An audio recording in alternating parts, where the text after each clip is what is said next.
Hi guys, welcome back to a new video. CSK இந்த சீசனை வந்து 3 டிஃபீட்ஸோட ஆரம்பிச்சிருப்பாங்க. இப்போ இந்த சீசன் வந்து 3 டிஃபீட்ஸோட முடிக்கிறாங்க. GT completely out பேடர்ஸ். அதுதான் ருத்ராஜ்மே போஸ்ட் மேட்ச்ல அக்செப்ட் பண்ணியிருக்காரு. GT இன்னைக்கு பெட்டர் சைடாக இருந்தாங்க. ஆல் டிபார்ட்மெண்ட்ஸ்லேயும் சூப்பராக ப்ளே பண்ணியிருந்தாங்க.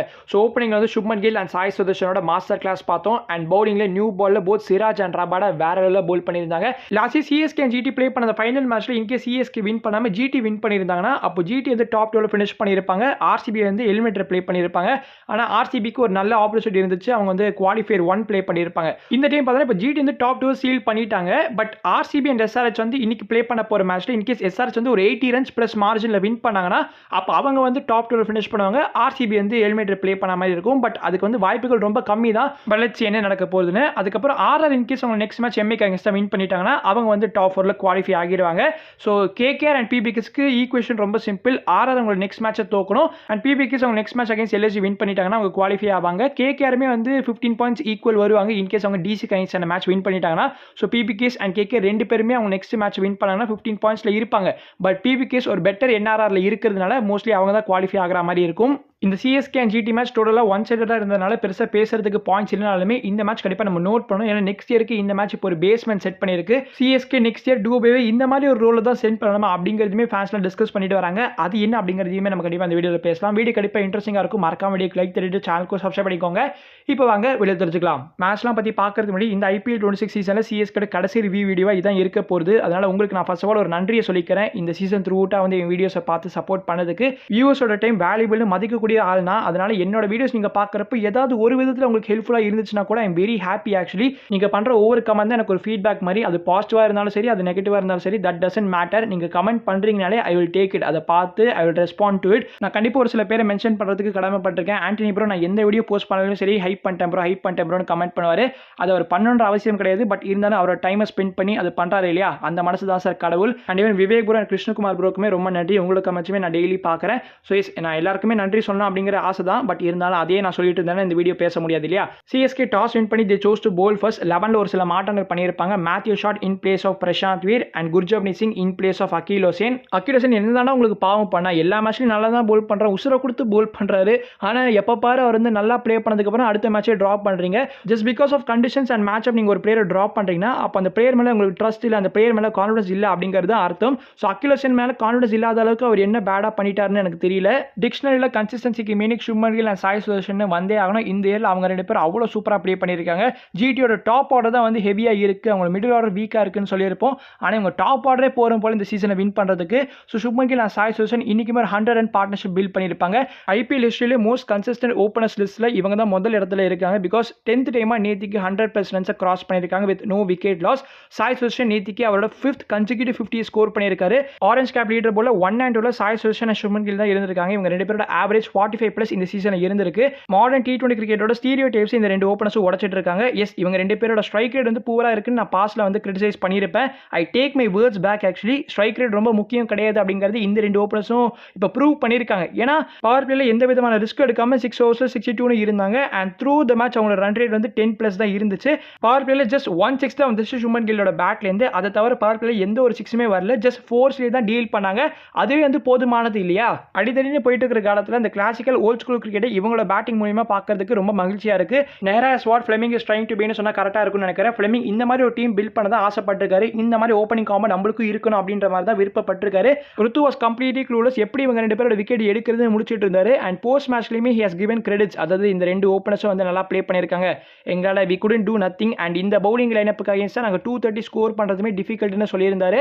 ஆக மொத்தம் செகண்ட் இன்னிங்ஸ் ஆரம்பிக்கிறது முன்னாடி இந்த டோட்டல் சேஸ் பண்ண முடியாது அப்படிங்கிற ஒரு திங்கிங் கூட தான் வந்திருக்கீங்க. இந்த நெகட்டிவ் மைண்ட் செட் தான் எனக்கு என்னமோ இந்த டீம் அஃபெக்ட் பண்ணுதோன்னு தோணுது. அண்ட் என்னன்னு தெரியல CSKக்கு எதிராக வின் பண்ணக்கூடிய ஆப்போனன்ட்ஸ்லாம் இருக்காங்க இல்லையா, அந்த டீமோட பிளேயர்ஸோ இல்லை அந்த டீமோட கேப்டனோ வந்து கொஞ்சம் ஓவரா பண்ற மாதிரி தெரியுது. இஷான் கிஷன் நம்மளோட ஹோம் க்ரௌடை பார்த்துட்டு வீட்டுக்கு போங்க அப்படின்ற மாதிரி ஒரு சிக்னல் பண்ணியிருப்பாரு. அண்ட் இன்னைக்கு வந்து GTக்கு அகேன்ஸ்டா ப்ளே பண்ண மேட்ச்ல வந்து நம்ம சுப்மன் கில் இருக்காரு இல்லையா, அவர் வந்து சைலன்ஸ் பண்ணியிருப்பாரு.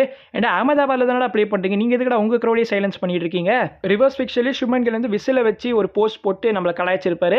அண்ட் இப்போ வந்து சைலன்ஸ், அதாவது Shubman Gill, Mohammed Siraj and Jos Buttler இவங்க 3 பேர் அந்த சைலன்ஸ் ரிட்டர்ன்ஸ் போஸ்ட் பண்ணி ஒரு போஸ்ட் போட்டிருக்காங்க.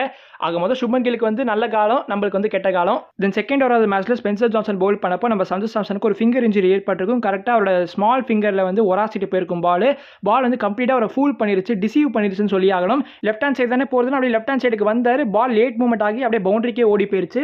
நான் டென்னிஸ் பால் கிரிக்கெட் ப்ளே பண்ணுறப்ப ஏதாவது கேட்ச் எடுக்கிறப்போ என்னோட இண்டெக்ஸ் ஃபிங்கரோ இல்லைனா இந்த ஸ்மால் ஃபிங்கரில் பட்டுச்சுனாலே எனக்கு செம்மையாக வலிக்கும். அதனால இது கிரிக்கெட் பால் வேறையா, ஸோ கண்டிப்பாக வந்து பயங்கரமாக பெயின் இருக்கும். அதனால ஃபிசியோலாம் வந்தாங்க, அந்த ஐஸ்லாம் வச்சு பார்த்தாங்க. அதுக்கப்புறம் டக் அவுட்டுக்கு போயிட்டார் சஞ்சு சாம்சன். ஸோ அவருக்கு பதிலாக வந்து விக்கெட் கீப்பிங்க உருவில் பள்ளியில் தான் இருந்திருப்பாரு. இன்னைக்கு மேட்ச்ல குர்ஜாப் மீது ஒரு ஸ்டாண்டர்டான பவுலராக இருந்திருக்காரு. அவரோட பவுலிங் தான் பேட்டர்ஸ் ஃபேஸ் பண்ண கஷ்டப்பட்டிருக்காங்க. டைட்டில் லென்ஸில் பவுல் பண்ணியிருந்தாரு.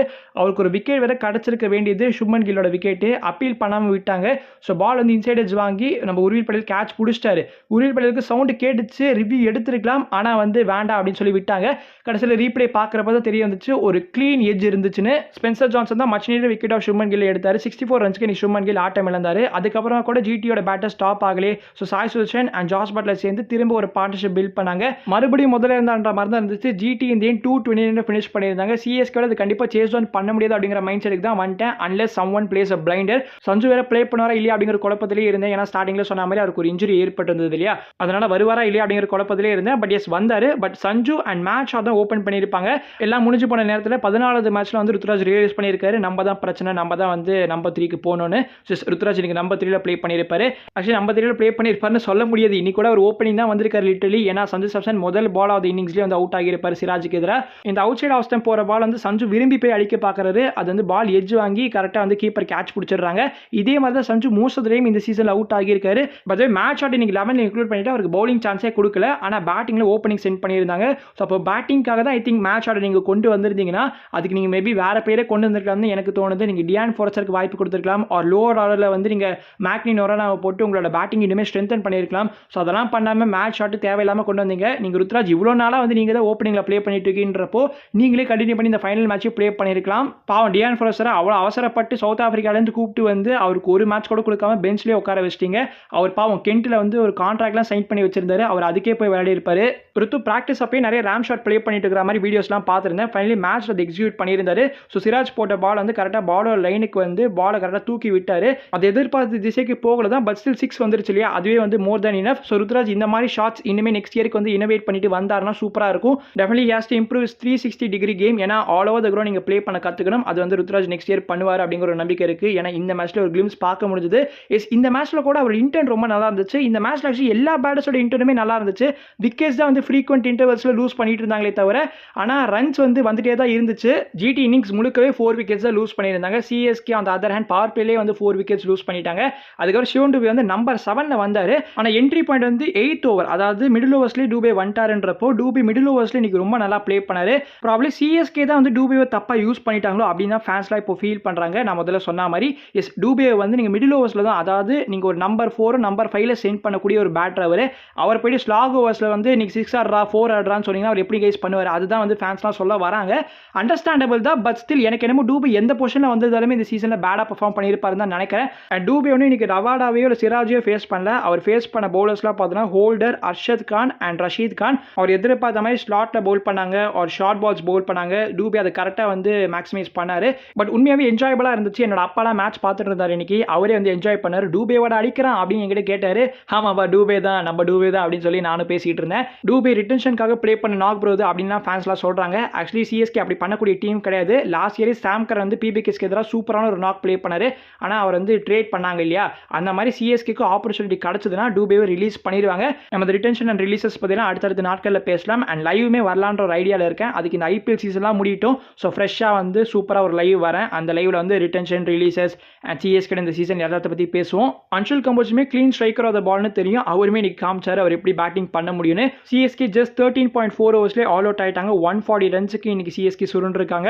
சரி, இந்த மேட்ச்லாம் ஒரு பக்கம் இருக்கட்டும். ரெடிட்ல இப்போ ஒரு இன்ட்ரெஸ்டிங்கான ரூமர் ஷேர் ஆகிருக்கு. அது என்ன பார்த்துருவோமா? ஆயுஷ் மாதிரி நம்பர் 3ல ப்ளே பண்ண சொல்லி ருத்ராஜ் தான் சொல்லியிருக்காரு. நம்ம முன்னெல்லாம் பேசிட்டு இருந்தோம். ஆனால் இப்போ என்ன தெரிய வந்திருக்குன்னா, ஆயுஷ் மாதிரி வாலண்டியராக தான் வந்து நம்பர் 3ல நான் ப்ளே பண்ணுறேன் அப்படின்னு சொல்லியிருக்காரா. ஸோ மேனேஜ்மெண்ட் கிட்ட அவர் தான் வந்து பேசியிருக்காரு. இந்த விஷயத்தை இப்போ யார் சொல்லியிருக்காங்கன்னு பார்த்தோன்னா, நம்ம சிஎஸ்கே ஹை பர்ஃபார்மன்ஸ் சென்டரில் ஸ்கோர் போர்டு வந்து மெயின்டைன் பண்ணுற அஸ்வின் குமரன் அப்படிங்கிறவர் தான் வந்து சொல்லியிருக்காரு. முதல்ல மாத்திரை இந்த மாதிரி சொல்றதுக்கு காரணம் என்ன? அவர் நம்பர் 3ல எதுக்காக போகணும்னு சொல்லியிருக்காரு. அவர் ஓப்பனிங்ல தானே சிஎஸ்கேக்காக நல்லா ப்ளே பண்ணியிருக்காரு லாஸ்ட் இயர். ஸோ என்ன காரணம்னு தானே கேட்குறீங்க.